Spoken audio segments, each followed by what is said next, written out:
ಲೈಂಗಿಕ ಉದ್ರೇಕ ಎಂಬುದು ಒಂದು ಬಹುಮುಖ ಮತ್ತು ವೈಯಕ್ತಿಕ ಅನುಭವ. ಇದು ಶಾರೀರಿಕ, ಮಾನಸಿಕ ಮತ್ತು ಭಾವನಾತ್ಮಕ ಅಂಶಗಳ ಸಂಯೋಜನೆಯಾಗಿದೆ. ಪುರುಷರಂತೆಯೇ ಮಹಿಳೆಯರಿಗೂ ಲೈಂಗಿಕ ಉದ್ರೇಕಕ್ಕೆ ಕಾರಣವಾಗುವ ಹಲವು ಸಂಗತಿಗಳಿವೆ. ಮಹಿಳೆಯ ದೇಹದಲ್ಲಿ ಕೆಲವೊಂದು ನಿರ್ದಿಷ್ಟ ಪ್ರದೇಶಗಳಿದ್ದು, ಇವುಗಳನ್ನು ಎರೋಜೆನಸ್ ಝೋನ್ಸ್, ಸಂವೇದನಾಶೀಲ ವಲಯಗಳು ಎನ್ನುತ್ತಾರೆ. ಈ ಪ್ರದೇಶಗಳನ್ನು ಸೂಕ್ಷ್ಮವಾಗಿ ಸ್ಪರ್ಶಿಸಿದರೆ ಆಕೆಯ ಲೈಂಗಿಕ ಉತ್ಸಾಹ ಅಥವಾ ಉದ್ರೇಕ ಹೆಚ್ಚಾಗುವ ಸಾಧ್ಯತೆಯಿರುತ್ತದೆ.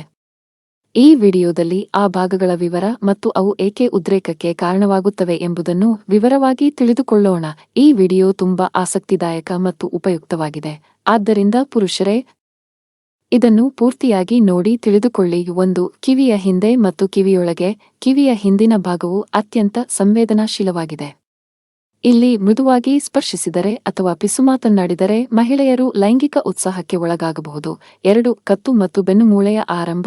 ಈ ಭಾಗಗಳು ನಯವಾದ ಸ್ಪರ್ಶಕ್ಕೆ ತಕ್ಷಣ ಸ್ಪಂದಿಸುತ್ತವೆ. ಕುತ್ತಿಗೆಯ ಹಿಂಭಾಗದ ಮೃದುವಾದ ಭಾಗದಲ್ಲಿನ ಸ್ಪರ್ಶವು ಅತೀವ ಸಂತೋಷ ನೀಡಬಹುದು. 3. ಶ್ರೋಣಿ ಭಾಗ. ಇದು ಮಹಿಳೆಯ ದೇಹದ ಅತ್ಯಂತ ಶಕ್ತಿಯುತ ಮತ್ತು ಸಂವೇದನಾಶೀಲ ಭಾಗ. ಇಲ್ಲಿನ ಲಘು ಸ್ಪರ್ಶ ಅಥವಾ ಮೃದುವಾದ ಒತ್ತಡವು ಲೈಂಗಿಕ ಶಕ್ತಿಯನ್ನು ಜಾಗೃತಗೊಳಿಸಬಹುದು. 4. ಸ್ತನಗಳು ಮತ್ತು ತೊಟ್ಟುಗಳು. ಮಹಿಳೆಯ ಸ್ತನದ ತೊಟ್ಟುಗಳು, ನೇಪಲ್ಸ್, ತುಂಬಾ ಸಂವೇದನಾಶೀಲವಾಗಿರುತ್ತವೆ. ಇಲ್ಲಿ ಸೌಮ್ಯವಾಗಿ ಸ್ಪರ್ಶಿಸಿದರೆ ಅಥವಾ ಚುಂಬಿಸಿದರೆ ಉದ್ರೇಕ ಹೆಚ್ಚಾಗುತ್ತದೆ. 5. ಹೊಟ್ಟೆಯ ಕೆಳಭಾಗ. ಈ ಭಾಗದ ಚರ್ಮವು ನಾಜೂಕಾಗಿರುತ್ತದೆ. ಮೃದುವಾದ ಸ್ಪರ್ಶ ಅಥವಾ ಉಸಿರಿನ ತಂಪಾದ ಗಾಳಿಯು ಲೈಂಗಿಕ ಪ್ರೇರಣೆ ನೀಡಬಲ್ಲದು. 6. ಜನನಾಂಗದ ಸುತ್ತಮುತ್ತಲ ಭಾಗ. ಇದು ನೇರವಾಗಿ ಉದ್ರೇಕಕ್ಕೆ ಕಾರಣವಾಗುವ ಭಾಗ. ಈ ಭಾಗವು ಸ್ಪರ್ಶಕ್ಕೆ ಅತ್ಯಂತ ತೀವ್ರವಾಗಿ ಪ್ರತಿಕ್ರಿಯಿಸುತ್ತದೆ. 7. ಕೂದಲಿನ ಬೇರುಗಳು ಮತ್ತು ತಲೆಬುರುಡೆ. ಕೂದಲಿನ ಬುಡದಲ್ಲಿ ಮೃದುವಾಗಿ ಬೆರಳು ಆಡಿಸುವುದು ಅಥವಾ ಸವರುವುದು ಹೃದಯದಲ್ಲಿ ಹಿತವಾದ ಉತ್ತೇಜನವನ್ನು ಉಂಟುಮಾಡುತ್ತದೆ. ಇತ್ತೀಚಿನ ಸಂಶೋಧನೆಗಳ ಪ್ರಕಾರ ಕೂದಲಿನ ಬುಡದ ತ್ವಚೆಯಲ್ಲಿನ ಮೃದು ಸ್ಪರ್ಶವು ಆನಂದದಾಯಕವಾಗಿರುತ್ತದೆ. ಮನೋಭಾವದ ಪ್ರಭಾವ.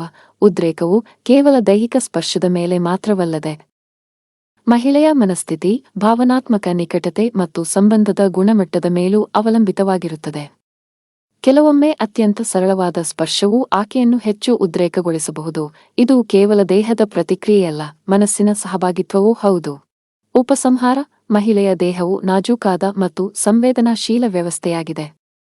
ಎಲ್ಲಿ ಮುಟ್ಟಿದರೆ ಅವರು ಉದ್ರೇಕಗೊಳ್ಳುತ್ತಾರೆ ಎಂಬುದನ್ನು ತಿಳಿಯಲು ಕೇವಲ ದೇಹಕ್ಕೆ ಗಮನ ಕೊಟ್ಟರೆ ಸಾಲದು. ಆಕೆಯ ಮನಸ್ಸಿಗೆ, ಭಾವನೆಗೆ, ನಂಬಿಕೆಗೆ ಮತ್ತು ಆತ್ಮೀಯತೆಗೆ ಗೌರವ ಕೊಡುವುದು ಬಹಳ ಮುಖ್ಯ. ಸ್ಪರ್ಶವು ಪ್ರೀತಿ, ಗೌರವ ಮತ್ತು ಪರಸ್ಪರ ಒಪ್ಪಿಗೆಯ ಮೇಲೆ ಆಧಾರಿತವಾಗಿರಬೇಕು. ಈ ವಿಡಿಯೋ ನಿಮಗೆ ಇಷ್ಟವಾಗಿದೆ ಎಂದು ಭಾವಿಸುತ್ತೇನೆ. ಇಷ್ಟವಾದಲ್ಲಿ ಲೈಕ್ ಮಾಡಿ, ಶೇರ್ ಮಾಡಿ ಮತ್ತು ಮತ್ತಷ್ಟು ಉಪಯುಕ್ತ ಮಾಹಿತಿಗಳಿಗಾಗಿ ನಮ್ಮ ಚಾನೆಲ್ ಅನ್ನು ತಪ್ಪದೆ ಸಬ್ಸ್ಕ್ರೈಬ್ ಮಾಡಿಕೊಳ್ಳಿ. ಧನ್ಯವಾದಗಳು.